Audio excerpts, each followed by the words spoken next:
பசுமையுடன் இனிய வணக்கங்கள் எனது புதிய சொந்தங்களே. இப்போ நம்ம தோட்டத்துலேயே தூங்கி எழுந்திரிச்சு பல் விளக்கிட்டு நம்ம அப்படியே ஒரு ரவுண்டு வர போகிறோம். என்னன்னு பாருங்கள். ஒவ்வொரு செடியாக நம்ம என்ன பண்ணலாம், எப்படி இருக்குது அப்படின்னு பார்க்கணும். தண்ணி அதுக்கு கரெக்டாக வாய்க்காலில் வந்துச்சான்னு பார்க்கணும். அது எல்லாமே பார்த்துட்டு நம்ம ஒரு ரவுண்ட்ஸ் இந்த சைடு இப்படியே வரும்போது பார்த்தீங்க அப்படின்னா என்னென்ன செடி எப்படி வந்திருக்கு, மறுபடியும் அதை இன்க்ரீஸ் பண்ணுறதுக்கு என்ன பண்ணணும் அப்படின்னு எல்லாமே டேமேஜ் ஆகிருக்கா என்னன்னு பார்த்துட்டு நம்ம முடிவெடுக்கணும். அதுதான் இந்த சமயம் நம்ம நடந்து வந்துட்டுருக்குறோம். இப்போ பார்த்தீங்கன்னா மாம்பழ சீசன் இல்லையா, அந்த மாம்பழ சீசனில் பழங்களெல்லாம் நிறைய பழுத்து அணிலும் நிறைய கடிச்சிருது. அணில் கடித்ததெல்லாம் என்ன பண்ணுறோன்னா, மாட்டுக்கு பசுமாட்டுக்கு நம்ம கழனி தண்ணி இருக்கு இல்லையா, அது கலப்பு தீவனம் தவிடும் போட்டு தண்ணி காட்டும்போது அந்த மாம்பழத்தை எல்லாம் நம்ம கரைச்சி விட்ருவோம்.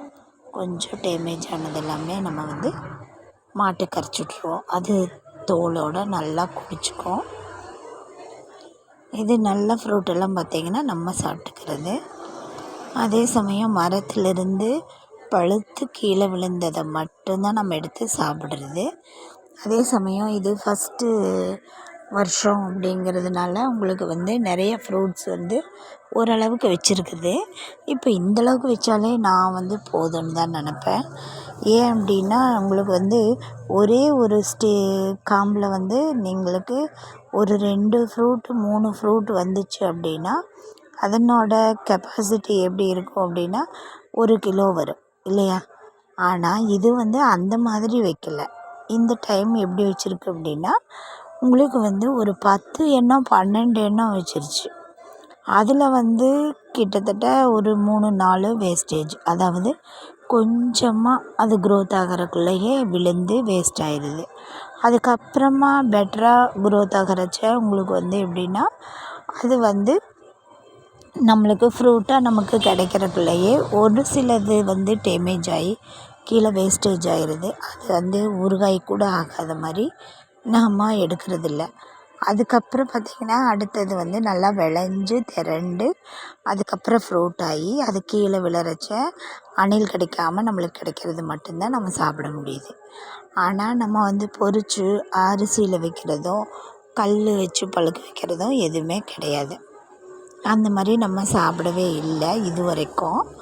நல்ல ஃப்ரூட் மட்டும் நம்ம சாப்பிட்றோம். அதே சமயம் ஃப்ரெண்ட்ஸுகளுக்கு எல்லாத்துக்கும் பிரியமாக கொடுக்குறோம்.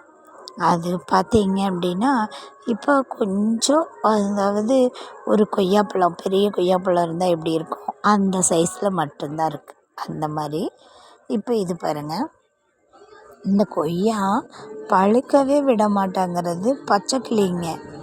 அவ்வளோ கிளிங்க உட்காந்து இப்போ க்ரீன் பேரட் இருக்கு இல்லையா, க்ரீன் கலரு, அந்த பச்சை கிளி மட்டும்தான் வந்து எல்லா கொய்யாவையும் கொறித்து தள்ளிடுது. இப்போ பார்த்தீங்க அப்படின்னா அது அவ்வளோ தூரம் நல்லா அழகாக உக்காந்து சாப்பிட்ருது. மறுபடி பார்த்திங்கன்னா அந்த காம்பு இருக்குது, அந்த ஸ்கின் அப்படியே இருக்குது. ஆனால் உள்ளே பார்த்திங்கன்னா பெரிய ஓட்டையாக இருக்கும். இந்த ஃப்ரூட்டு நான் ஷூட் பண்ணிவிட்டு நான் வந்துட்டேன். 2 days கழித்து போய் பார்க்குறேன், அந்த ஸ்கின் இருக்குது, அந்த காம்பில் அப்படியே ஸ்டிஃபாக நிற்கிது. ஆனால் வானத்தில் இப்போ நம்ம பூமியிலிருந்து பார்க்குறோம் இல்லையா, ஆப்போசிட் சைடு வானம். அந்த வானத்திலிருந்து பார்த்தோம் அப்படின்னா அவ்வளோ பெரிய குழி.